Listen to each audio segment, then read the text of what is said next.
last subtopic, which is on potentiometer.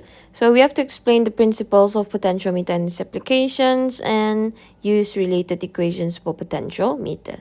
So what is a potentiometer? It is used to measure an unknown voltage.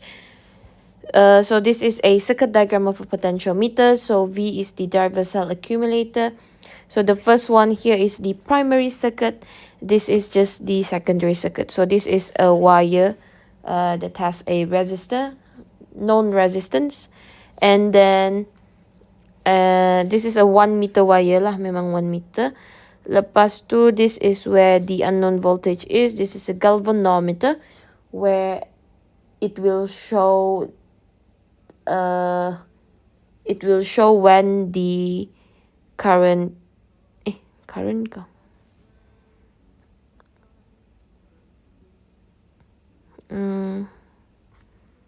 I forgot. Yalah, when the value of G is equal to 0, when it points at the center, it is just telling you that there is no current flow. I is equal to 0 lah at that point where it is positioned. Okay, so one terminal of the battery, which the voltage is to be measured, will be connected at point A here, and then the other terminal at any point on the resistive wire here through a galvanometer and jockey. So this is a jockey. This forms the secondary circuit. So the primary circuit consists of a long resistive wire AB of length L, and then this is a battery of known EMF, and this forms the primary circuit lah. Okay, so the working principle of a potentiometer. So the jockey is tapped along the wire AB here at such a position that there is no current through the galvanometer. Okay, so the jockey tu kena point di mana-mana position ni until G is equal to 0. So bila galvanometer reaches 0, the potentiometer is balanced. So apa maksud dia balance? Length LAC is known as the balance length. So this is the balance length. In this balance condition, unknown voltage will be equal, this voltage here will be equal to the voltage across this AC here. Okay, across this point here.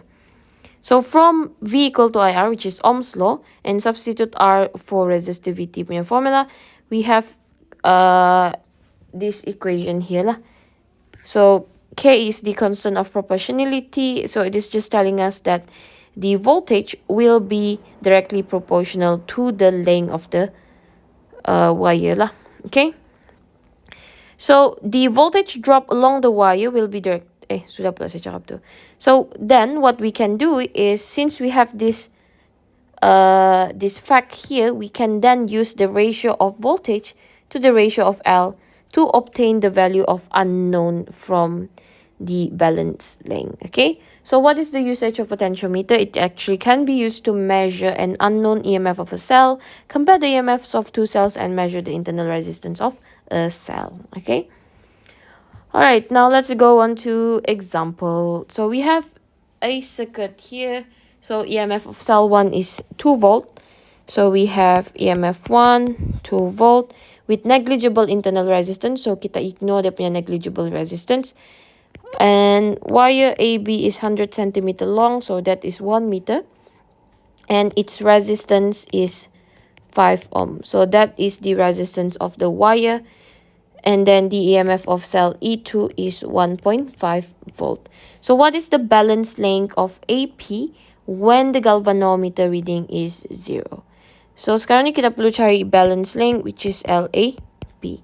So kita tahu that kita boleh guna the ratio of V to the ratio of L. So sekarang ni kita ada EMF 1 over EMF 2 equal to LAP over LAB. So kita actually boleh guna this ratio here. Kejap. Salah pula. Wait, before that, for the concept here, the voltage across AB will be equal to the EMF 1. Okay? So, ini untuk primary circuit. So, untuk VAP pula, it should be equal to the EMF at the second cell.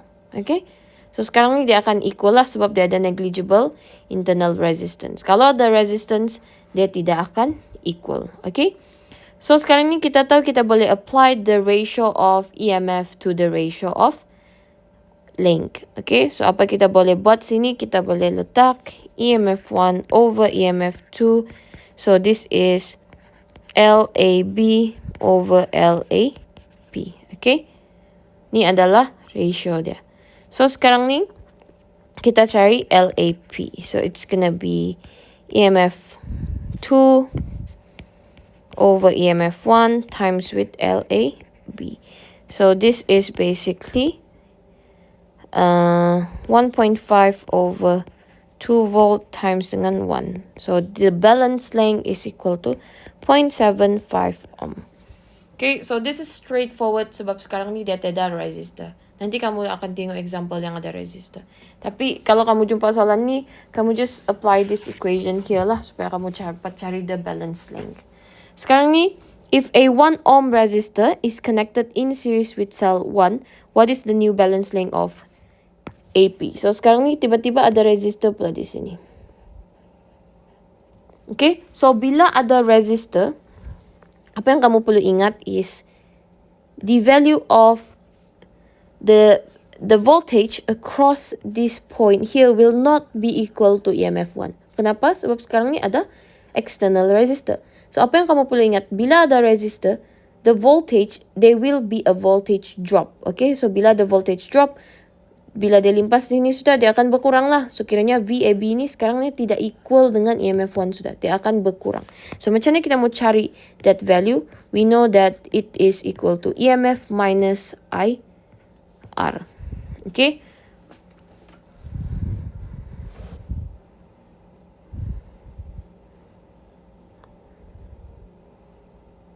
In series with cell 1. Yalah. Okay. So sekarang ni dia bukan internal resistance, that is tapi dia tidak cakap internal resistance kan. But this is basically R lah. Kita akan letak small r sini. Okay. So this is connected in series with cell 1. So this is VAB. We know that it is equal to IRAB. Dari mana saya dapat ini? Kita guna Ohm's law sekarang. V equal to IR. R dia apa? R across the wire AB lah. Okay. So this is equal to E minus IR. So, sekarang kita boleh cari the new current. Okay. The new current punya value after ada resistor lah kiranya. So, sekarang ni dia akan jadi EMF, lupa 1. Over RAB plus R. Okay, so kamu akan dapat 2 over 6, which gives you 0.33 ampere. Okay, so that is the value of current bila ada internal resistor ataupun resistor 1 ohm di situlah. Okay, so sekarang ni lepas kita cari the value of current, kita actually boleh cari the new voltage. Okay, so it's gonna be IRAB, which is basically just 0.33 times dengan 5. RAB ialah 5. So it will give you 1.67 volt. Sudah dapat VAB. So sekarang ni kita boleh guna ratio of voltage to the ratio of length. So sama juga lah kita cari VAB, VAP, length AB, length AP yang baru. Okay. So VAB, VAP masih lagi equal to EMF 2. Dia masih lagi equal to EMF 2 sebab sekarang ni the reading of I here is equal to 0. Dia tidak internal resistance juga. So dia sentiasa akan equal lah. Okay. So it will be 2. So kamu akan dapat 1.5 over 1.67. This is 1. So you will get 0.9 meter as the new balance length. Okay. So, apa kamu perlu ingat is kalau ada external resistor ataupun resistor di sini, kamu just perlu cari the value of voltage yang barulah. Sebab ya, bila ada resistor yang across, yang connected in series with cell 1, dia akan affect the voltage across AB. Bila ada resistor connected here, dia akan affect the EMF across VAP. Okay, itu je yang kamu perlu ingat. So, kiranya kamu perlu cari I yang baru supaya kamu boleh cari the value of voltage lah. Sebab kalau kamu ada I, kamu boleh sudah kira the value. Alright, so now we can look at example number 16, our last example for this chapter. So in the circuit, the EMF of E1 and E2 of the cells are 12 and 3 volt respectively. The internal resistance is 2 ohm. The wire AB is 100 centimeter long and its resistance is 5 ohm. The balance length is 60. Calculate the internal resistance of E1. Okay, so sekarang ni kita ada EMF 1, 12 volt. EMF 2, 3 volt. Internal resistance of cell 2 is 2 ohm. Okay, length AB is 1 meter. RAB is 5 ohm. So this is the information. Also, we have the balance length, which is equal to 60 centimeter. Okay. Alright, so sekarang ni apa kita tahu? We know that the voltage across AB is no longer equal to EMF 1. It is equal to EMF 1 minus IR1. Okay, so dari sini this is going to be IRAB equal to EMF 1 minus IR1. So EMF 1 is basically equal to IRAB plus R1. Okay, so itu kita punya value of EMF 1. So sekarang ni untuk EMF number 2 pula, VAP is equal to EMF 2. Kenapa dia masih equal? Sebab sekarang ni there is no current flowing through this resistor. Kan dia sudah letak I equal to 0 di sini bila G is equal to 0. So maksudnya bila tidak current di sini, R2 ni tidak affected lah. So it is not gonna give any effect towards the voltage here. Okay, so nilai voltage here will still be equal to the voltage across this balance link here. Okay, so dia masih lagi equal. So this is basically IRAP lah. Okay, so sekarang ni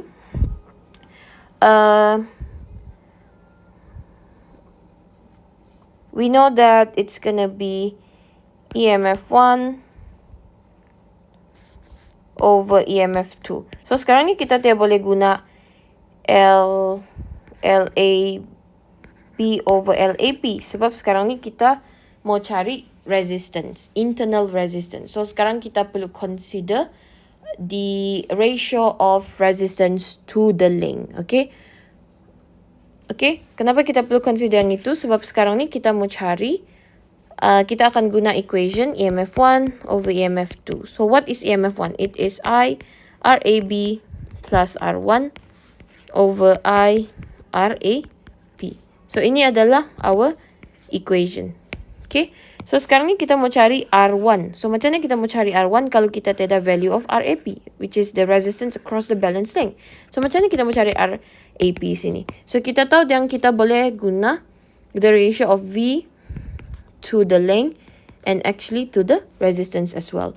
So we can actually use this ratio here supaya kita boleh cari the resistance across the balance length. So apa yang kita buat? Kita akan buat RAB over RAP equal to LAB over LAP. Sebab dua value sekarang ni kita ada. Ni pun kita ada. Just kita perlukan nilai yang ini. Okay, so kita dapatlah RAP equal to LAB. LAB pula. LAB. So this is RAB. So it is gonna be equal to 60 over 100 times 5, which gives you 3 ohm. So that is the resistor across RAP lah. So this one you can cancel. And then solve for R1. It is gonna be EMF 1 over EMF 2 times RAP minus RAB. So kamu akan dapat 12 over 3 minus 5, which gives you 7 ohm as the internal resistor. Okay, so these are the two types of solution lah, two ways of solving the questions for potentiometer. Tapi apa yang konsep kamu perlu faham is, firstly, untuk questions yang tidak external resistor ataupun any resistance present here, kita tahu the voltage across AB will be equal to EMF 1. Kalau ada resistor, the voltage across AB will not be equal to EMF 1 sebab dia akan berkurang due to the presence of external resistor ataupun internal resistance lah. So that's why kita solve guna cara yang ini. Kalau dia equal je, maksudnya kalau dia tiada resistor, kamu terus directly guna yang equation yang ni. Tapi sekarang ni ada resistor, so kamu perlu consider dia punya value yang baru. Either value yang ini baru ataupun I. Tapi untuk cari yang ini, kamu perlu cari current dulu. Okay? Okay. Untuk yang example 16 ni pula, sekarang ni sama juga kamu perlu cari internal resistance pula. So apa yang berbeza di sini is kamu create a new equation for EMF 1 and EMF 2, baru kamu bahagi dia supaya kamu dapat internal resistance of cell 1. Okay? And then ni pun sama juga konsep dia, bila ada resistance, dia punya voltage is not gonna be equal lah. Okay? Tapi yang ini kenapa ada internal resistance tapi dia still equal juga. Sebab sekarang ni there is no current flowing through the secondary circuit. I is equal to 0 at this balance length. Okay? So current is only flowing here. So the current is not affected by the resistance number 2. The resistance is L2. So that's why they masih equal. Okay? Alright, so that is basically for potentiometer and for our whole chapter 3.